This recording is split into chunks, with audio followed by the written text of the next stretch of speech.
Récemment, deux des journaux les plus respectés des États-Unis ont révélé un message qu'Elon Musk a secrètement envoyé à l'une des mères de ses enfants. Avant que ce contenu ne soit rendu public, des personnes proches du milliardaire ont offert 15 millions de dollars ainsi qu'un paiement mensuel pour qu'elle garde le silence. Elle a refusé la proposition. C'est ainsi que le monde a découvert ce qu'il avait écrit.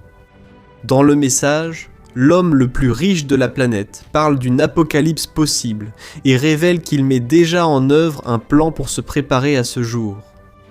Frère, nous parlons de l'homme, qui construit certaines des fusées les plus avancées du monde, qui développe une technologie capable de connecter des puces au cerveau humain, et qui depuis des années avertit que l'intelligence artificielle peut mettre en danger la civilisation elle-même. Quand une personne de ce niveau de connaissance se prépare à la fin, il faut écouter ce qu'elle dit. C'est pourquoi je vais te montrer exactement ce que Elon Musk a écrit dans ce message. Et à la fin, je veux comparer tout cela avec une prophétie de l'apôtre Paul, qui décrit de façon impressionnante le moment que nous vivons. Mais avant cela, abonne-toi à la chaîne, car je veux t'aider dans ta marche avec Dieu chaque jour, d'accord ? Alors allons-y. La femme qui a reçu ce message est Ashley Clare, une écrivaine et influenceuse américaine qui a eu un enfant avec Elon Musk.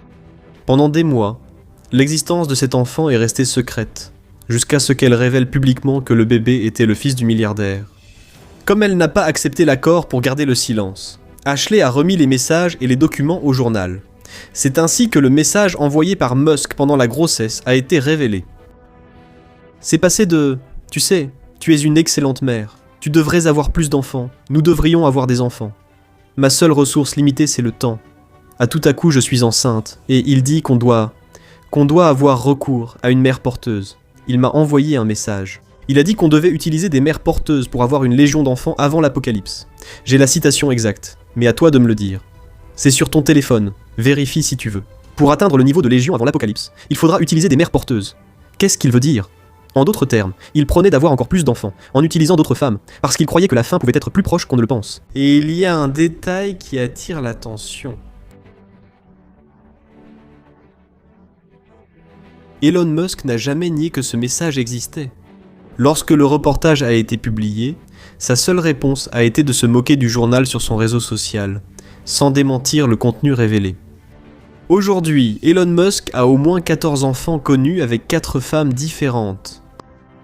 Et un détail que peu de gens connaissent, c'est que l'une des mères de ses enfants travaille chez Neuralink, son entreprise qui développe des puces pour le cerveau. Cela montre comment sa vie personnelle et les projets qu'il considère importants finissent par se mélanger. Selon le même reportage, Musk appelle ce groupe d'enfants « Légion ». Mais pourquoi l'un des hommes d'affaires les plus puissants du monde cherche-t-il autant à avoir le plus d'enfants possible ? Elon Musk lui-même a déjà répondu en partie à cette question. À plusieurs reprises, il a déclaré que la baisse du taux de natalité est l'une des plus grandes menaces pour l'avenir de la civilisation. C'est pourquoi il pense que les gens devraient avoir plus d'enfants. Mais le message révélé par le journal montre que, dans sa vie privée, ce discours va bien plus loin et prend un ton d'urgence. Il n'a pas seulement écrit qu'il voulait avoir beaucoup d'enfants. Il a écrit qu'il devait atteindre le niveau d'une légion avant l'apocalypse. Elon Musk croit qu'une grande catastrophe pourrait approcher, et une grande partie de cette crainte porte un nom qu'il répète depuis plus de 10 ans, l'intelligence artificielle.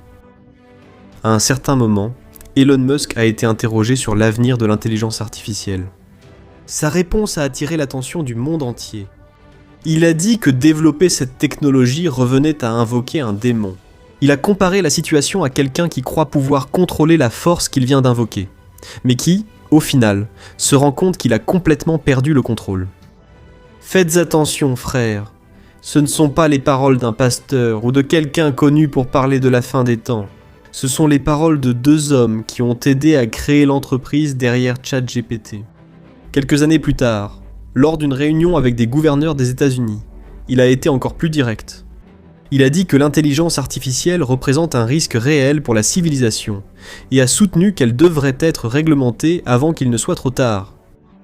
Il est très rare qu'un homme d'affaires réclame la régulation de son secteur par le gouvernement. Si quelqu'un agit ainsi, c'est qu'il juge le risque sérieux. Et cette peur n'a fait qu'augmenter au fil des années. En 2023, lors d'une conversation avec le Premier ministre du Royaume-Uni, Musk a déclaré qu'il pourrait arriver un moment où le travail humain ne sera plus nécessaire, car l'intelligence artificielle fera tout mieux que n'importe qui. Alors, il a posé une question sans réponse. Si les machines peuvent tout faire mieux que nous, où les gens vont-ils trouver un sens à leur vie ? Et les réponses qu'il a lui-même élaborées face à cette peur sont impressionnantes. La première, c'est Neuralink, son entreprise qui développe des puces cérébrales. Musk a déjà expliqué à plusieurs reprises que l'objectif à long terme de Neuralink est d'atteindre une symbiose entre l'être humain et l'intelligence artificielle. En d'autres termes, si la machine devient plus intelligente que nous, sa solution est de fusionner l'homme avec la machine pour que l'humanité ne soit pas laissée pour compte. Et cela n'est plus seulement une idée. La première puce a été implantée au début de 2024 chez un homme tétraplégique qui a commencé à contrôler l'ordinateur uniquement par la pensée. Depuis lors, les tests ont rapidement progressé. Aujourd'hui, plus de 20 personnes ont déjà une puce Neuralink implantée et l'entreprise a reçu un important investissement pour étendre ce projet. Les prochaines étapes promettent de rendre la vue aux personnes aveugles et de permettre à ceux qui ont perdu la parole de communiquer à nouveau. Certaines personnes ont même comparé cela au miracle de Jésus, comme s'il voulait se mettre à la place du Christ. La deuxième réponse est SpaceX. Elon Musk dit que l'humanité doit vivre sur plus d'une planète. L'idée est d'emmener des personnes sur la Lune, et, à l'avenir, sur Mars, parce que si une grande catastrophe frappe la Terre, la vie humaine pourrait continuer ailleurs. Il a lui-même déjà décrit ce projet comme une assurance pour la survie de l'espèce. Maintenant, mettez tout cela côte à côte, frères. Beaucoup d'enfants pour garantir l'avenir, une puce pour unir l'esprit humain à la machine et des fusées pour quitter la Terre. C'est le plan d'un homme qui croit que la fin peut être proche, mais qui ne connaît pas encore celui qui a le contrôle sur la fin. Mais il y a un détail dans cette histoire que presque personne ne remarque. Pour ceux qui connaissent les Écritures, le mot qu'Elon Musk a choisi attire beaucoup l'attention. Il a dit « légion ». Ce mot apparaît dans la Bible lors de l'un des moments les plus marquants du ministère de Jésus. Au chapitre 5 de Marc, Jésus arrive dans la région des Géraséniens et rencontre un homme possédé par des esprits mauvais. Il vivait parmi les tombes et personne ne parvenait à le maîtriser. Lorsque Jésus demande le nom de cet esprit, la réponse est Légion, car ils étaient nombreux. Je ne dis pas qu'Elon Musk a choisi ce mot à cause de ce passage de la Bible. Ce qui attire l'attention, c'est autre chose. L'homme, qui a déjà comparé l'utilisation de l'intelligence artificielle à invoquer un démon, utilise maintenant justement le même mot qui apparaît lors de cette rencontre entre Jésus et les démons. Cela peut n'être qu'une coïncidence, mais pour ceux qui connaissent les Écritures, c'est un détail difficile à ignorer. Mais qu'est-ce que la Bible dit à propos de tout cela ? Parlait-elle déjà d'une époque comme la nôtre, entourée de technologies et de connaissances qui tiennent dans la paume de la main ? Lisons ce qui est écrit dans 2 Timothée chapitre 3. « Sache ceci, dans les derniers jours, il y aura des temps très difficiles, car les gens n'aimeront qu'eux-mêmes et l'argent.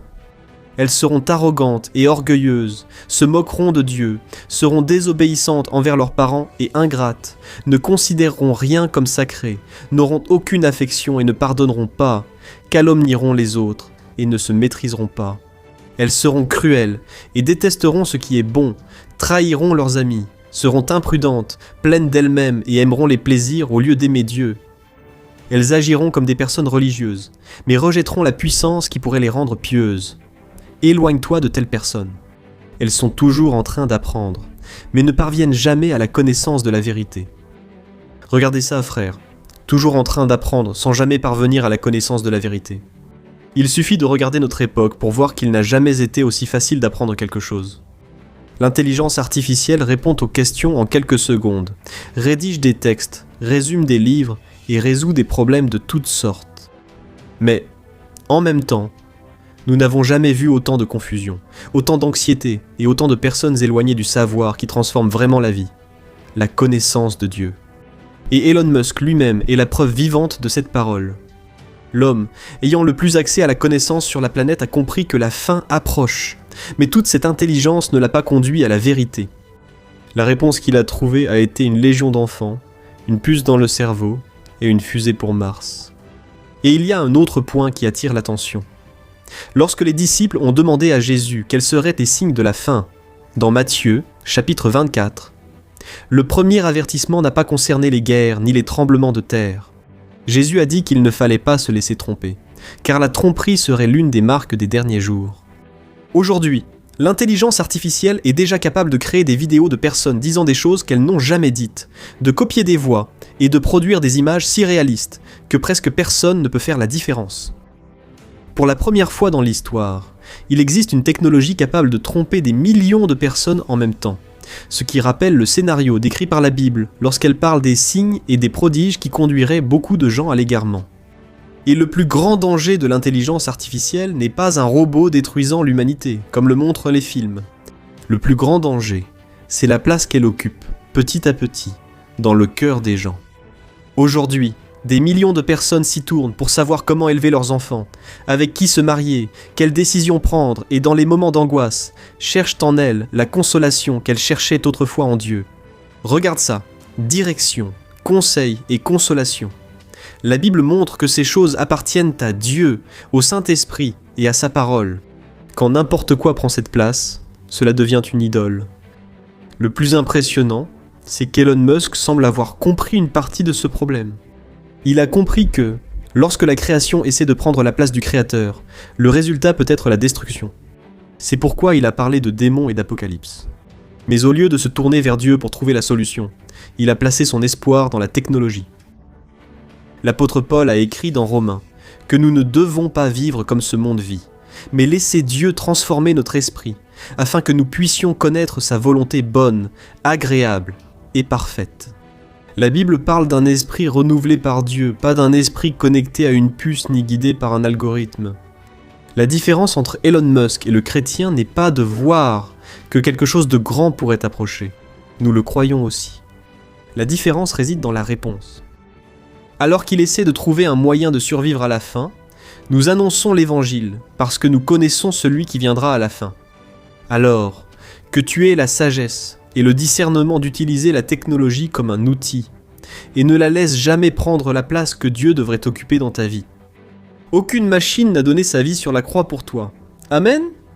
Je suis le pasteur Antonio Junior. Si tu as aimé cette vidéo, partage-la avec tes amis, et regarde l'une des vidéos que je vais mettre ici à l'écran pour toi. Que Dieu te bénisse.